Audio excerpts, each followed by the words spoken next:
বন্ধুরা, ফাল্গুনি রান্নাঘরে আপনাদের সবাইকে স্বাগত জানাই। এখন আমি কচুরলতি তুলতে যাচ্ছি কচু বাগানে। তা দিয়ে কচুরির রেসিপি বানাবো। আপনারা ভিডিওটা প্রথম থেকে শেষ অবধি পুরো দেখতে থাকুন।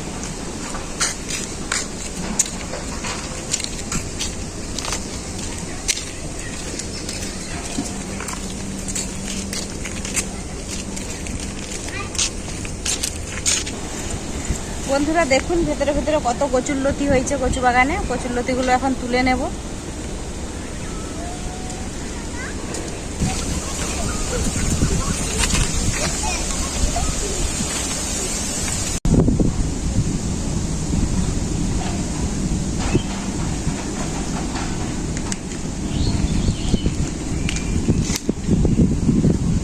কচুরলতিটা তুলে নিয়ে রান্নাঘরে চলে এলাম। আমি এখন কচুরলতিটা কেটে নেব।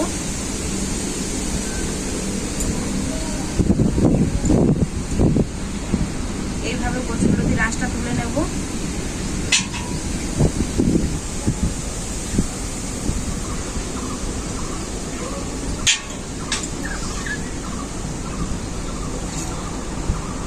একদম নরম কচুরলতিগুলো।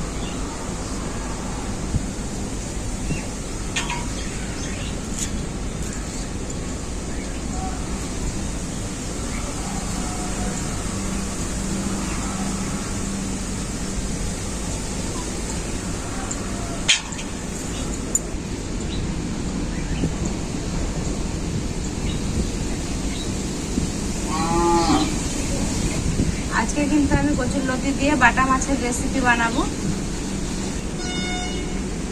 কচুরলতিগুলো আমার সব কাটা হয়ে গেছে। আর কচুরলতিগুলো এরকম ভাবে সব কেটে নিয়েছি। এরপর পরিষ্কার করে আমি ধুয়ে নিয়ে চলে আসবো।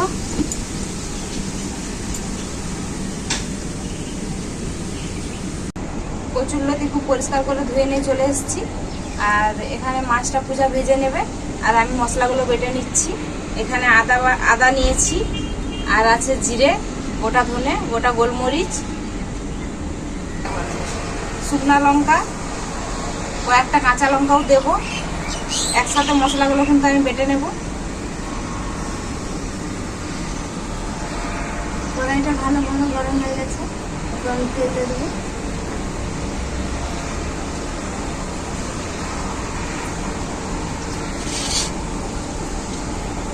মাছ ভাজার জন্য নুন হলুদ দিয়ে দেবো।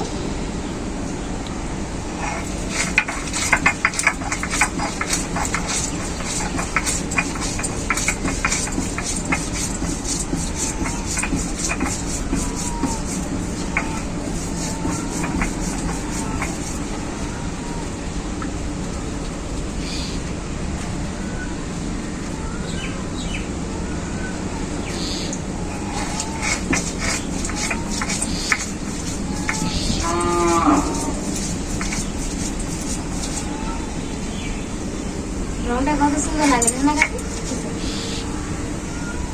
মশলা কাঁচা লঙ্কার সেন্টটা খুব সুন্দর হচ্ছে।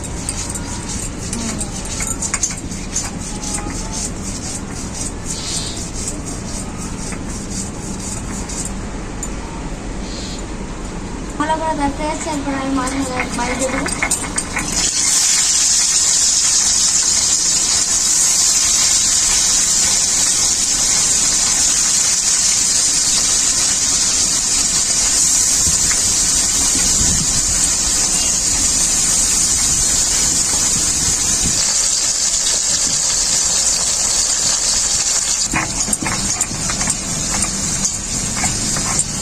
মশলাটা আমার খুব ভালো করে বাটা হয়ে গেছে।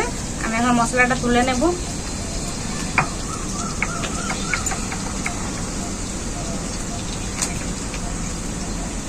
আজকের রান্নাটা কিন্তু আমি সম্পূর্ণ এই বাটা মশলাতেই করব। একদমই কম মশলা বাটলাম, আপনারা তো দেখলেন। এই কম মশলায় একদম রান্নাটা হবে। বাটা মশলার তরকারিটাই আলাদা, বলো কাকি? বাটা মশলা তরকারির স্বাদটাই আলাদা। ভাজা হয়ে গেছে। এরপর আমি তেল মশলা মাছগুলো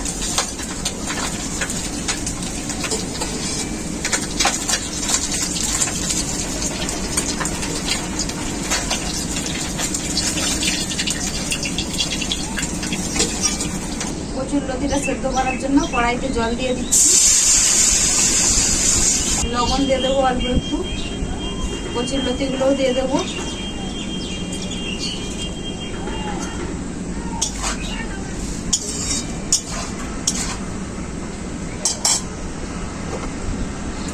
কচুর লতিগুলো পুরো জলটা শুকনা করবো না, জলটা কিন্তু গেলে নেব অল্প একটু সেদ্ধ হলেই, তাহলে কচুর লতিটা খেলে গলাটা চুলকাবে না। 5 থেকে 6 মিনিটের মতো হয়ে গেছে, ঢাকা দিয়ে সেদ্ধ করে নিয়েছি। এরপর ঢাকাটা খুলে দেখে নেব।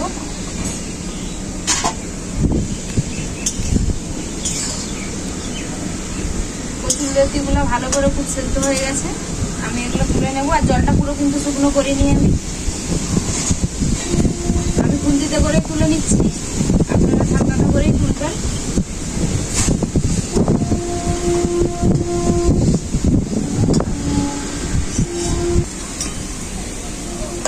কত সুন্দর সিদ্ধ হয়েছে না কাকি? অথচ ঘাটা হয়ে যায়নি। কড়াইতে সরষের তেল দিয়ে দেবো কচুরলতি রেসিপিটা বানানোর জন্য।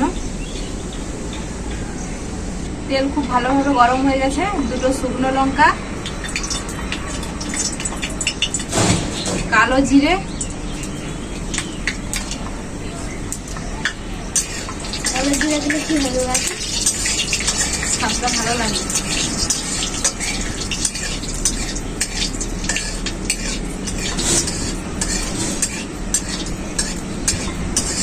কালো জিরা আর শুকনো লঙ্কা খুব ভালো করে ভাজা হয়ে গেছে। বাটা মশলাটা দিয়ে দেবো এরপর।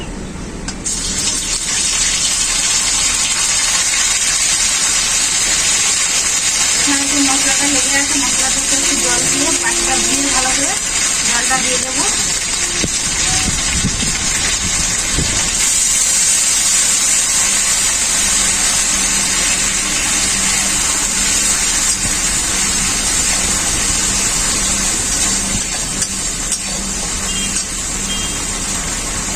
হলুদ গুঁড়ো,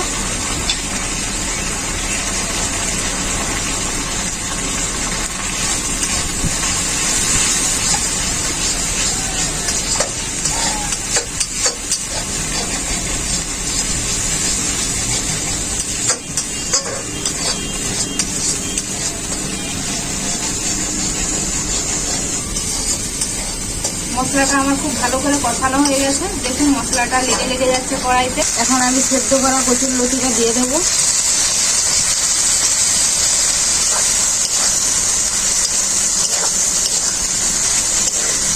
কষানো গন্ধের সময় কচুর লতিটা কত সুন্দর দেখা যায় না কাকি?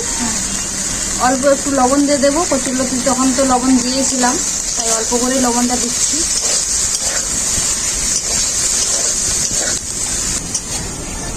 কচুর লতির সাথে মশলাটা খুব ভালো করে কষিয়ে নিয়েছি। এরপর আমি পরিমাণ মতো জল দিয়ে দেবো ঝোল বানানোর জন্য।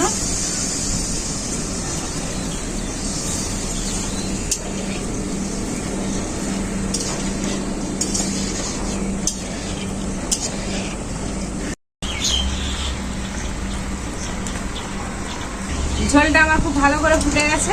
আমি এখন ভেজে রাখা মাছটা দিয়ে দেবো।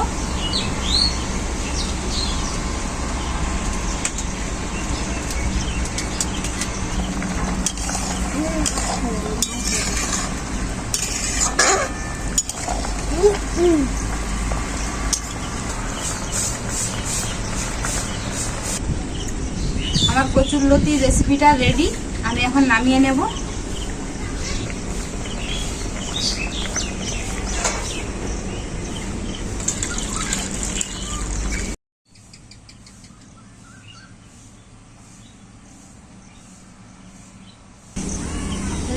কাকি সত্যি তোমার কচুরলতি আর বাটা মাছের তরকারি কিন্তু দুর্দান্ত স্বাদ হয়েছে।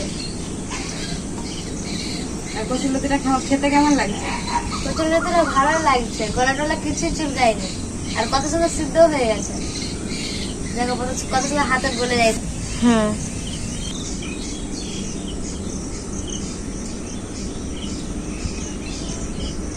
এরকম রান্না আপনারা বাড়িতে বানিয়ে খাবেন, 2 থালা ভাত খেয়ে নেবেন। এই কচুরলতি দিয়ে বাটা মাছের রেসিপিটা আপনারা বাড়িতে অবশ্যই ট্রাই করবেন। আর এই কচুরলতিটা বাজারে আপনারা পেয়ে যাবেন, খুবই ভালো লাগবে। রেসিপিটা কেমন হয়েছে আপনারা কমেন্ট করে জানাবেন। ভিডিও ভালো লাগলে লাইক শেয়ার সাবস্ক্রাইব করে দেবেন। আপনারা ভালো থাকবেন, সুস্থ থাকবেন, নিজেদের খেয়াল রাখবেন। আবার দেখা হবে পরবর্তী ভিডিওতে নতুন কোনো রেসিপি নিয়ে।